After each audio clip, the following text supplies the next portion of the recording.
La sonrisa de Calígula, por Nicolás Estazone. Por Dios, por la patria y el rey. ¿O de puro desprevenido? ¿Qué lleva a un hombre a la guerra? ¿Qué mecanismos sociales establecidos y afinados por los propios hombres llevan a un individuo a enfrentarse a la muerte de una manera tan brutal y directa? No nos preguntamos por las personas que se ven envueltas, más allá de sus voluntades, en los conflictos armados. Civiles que ven cómo la guerra, con la misma potencia y capacidad destructiva de un fenómeno natural, arrasa sus cotidianeidades. Nuestra pregunta se centra en aquellas personas que deciden formar parte de la guerra.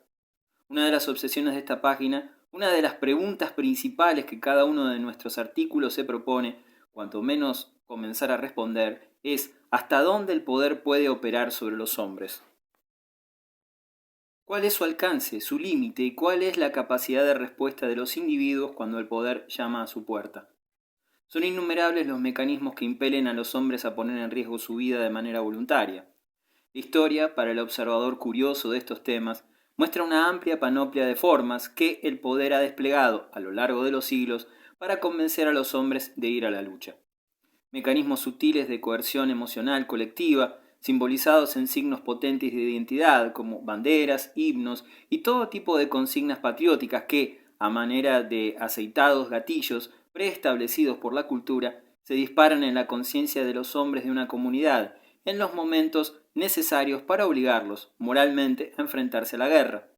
El hombre, inmerso en la aparente certidumbre que construye el entusiasmo fervoroso que campea en la sociedad y que es hábilmente caldeado por el poder establecido, se vuelve impotente para evitar ser absorbido por esa ola colectiva que arrasa su individualidad y lo convierte en un engranaje más de una maquinaria bélica insoslayable.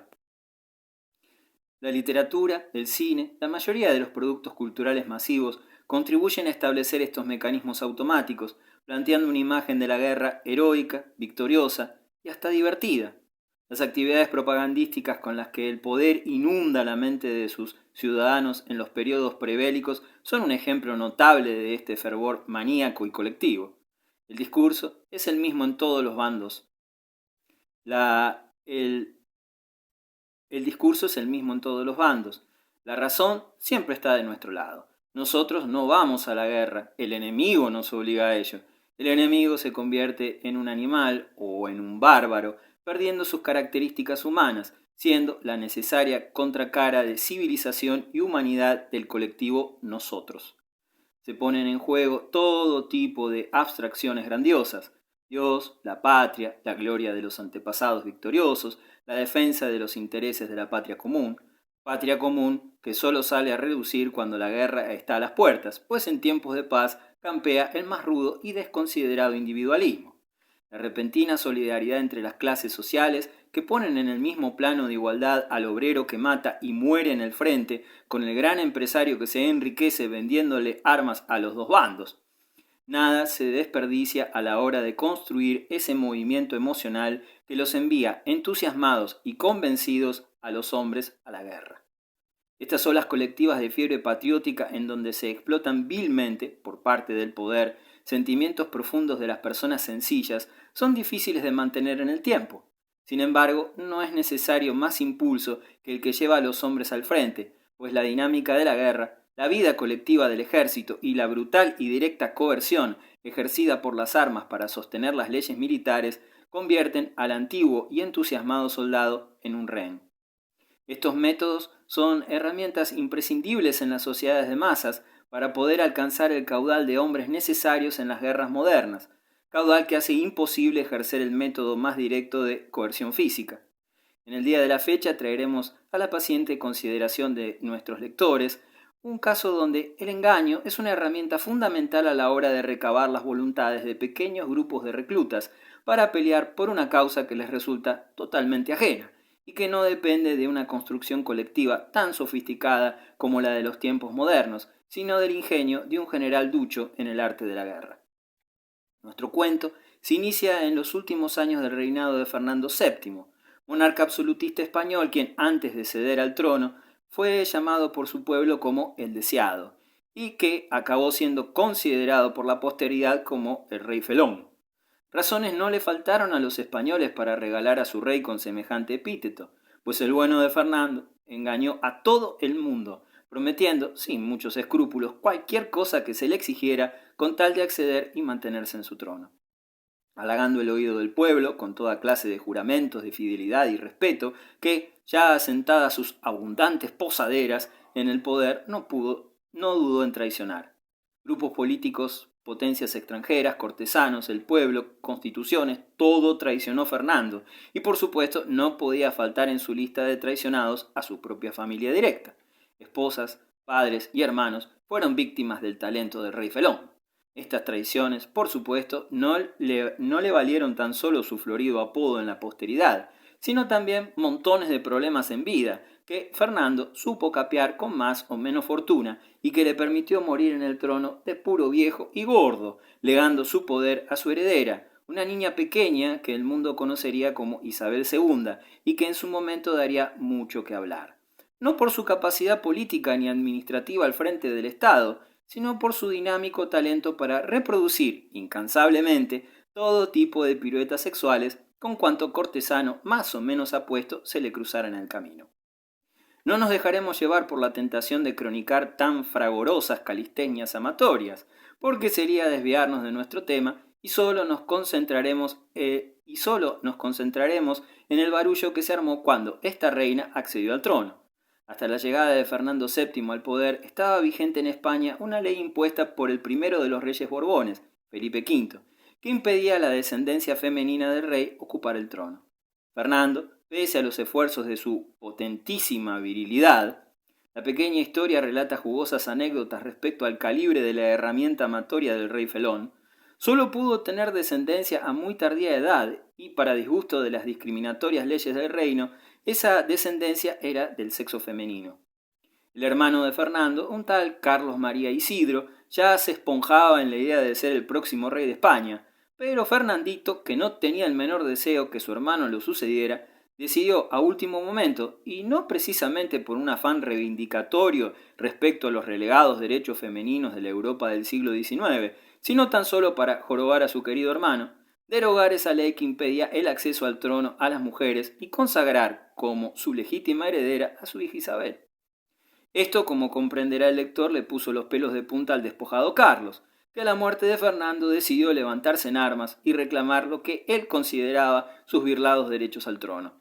Todos estos confusos entresijos de cortesanos son tan solo el inicio del conflicto porque por debajo de estas fintas entre nobles había una disputa aún mayor y que fue la verdadera causa de la que se conoció como la Primera Guerra Carlista. En la España de principios y mediados del siglo XIX se vivía una encarnizada disputa entre los grupos de liberales y los conservadores o monárquicos.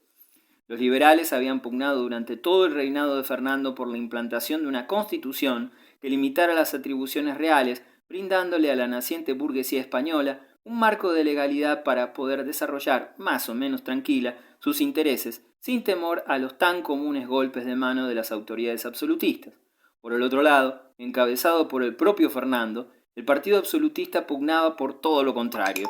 Este tironeo político, que duró años, continuó tras la muerte de Fernando, y curiosamente el bando liberal se convirtió en el sostén político de la heredera al trono.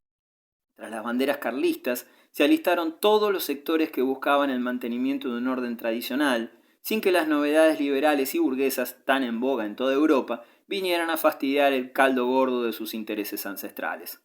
Vea el lector qué lejanos son los motivos de esta disputa para los que, al fin de cuentas, son los protagonistas principales de todas las guerras, a saber, los soldados comunes y corrientes. ¿Cómo alguien puede imaginar que un campesino o un obrero va a poner voluntariamente en riesgo su pellejo por la disputa de intereses cortesanos entre liberales y absolutistas? Hay que admitir que esta es una disputa que no entusiasma a nadie. Sin embargo, uno de los generales en pugna le encontró una vuelta magnífica al problema del reclutamiento. La primera guerra carlista del siglo XIX, durante ese siglo se sucederían dos conflictos más, conocidos de esta manera, se desarrolló principalmente en las provincias del norte de España, y pese al apoyo de los nobles feudales de esta zona,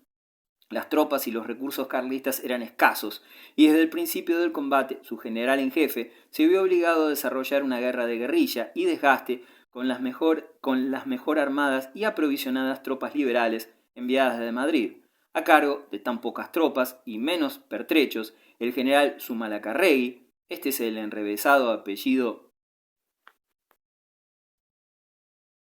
del protagonista de nuestro cuento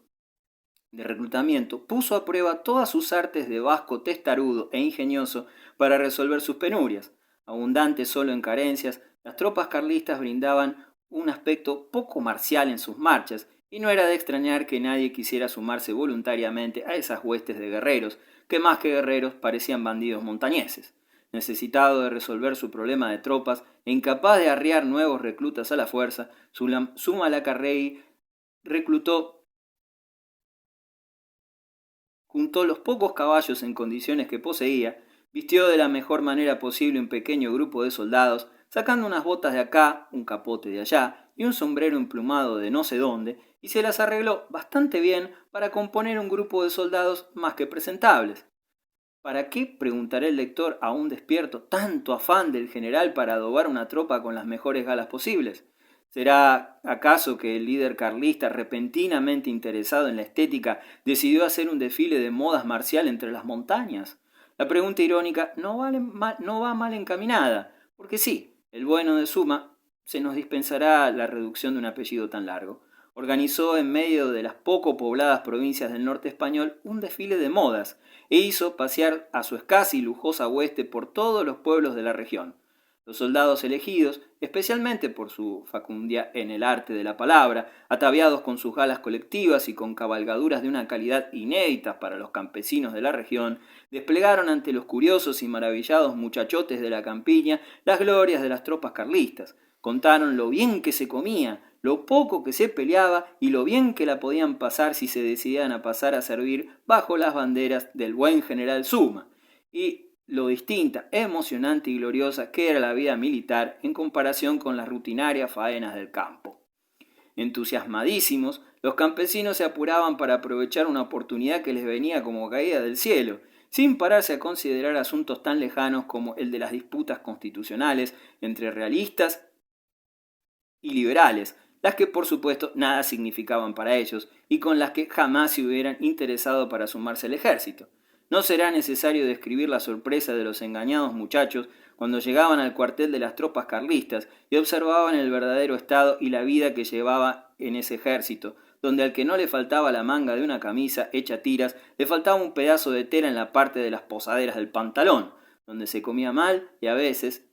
y se veían obligados a enfrentarse con malas armas y menos municiones a un ejército profesional.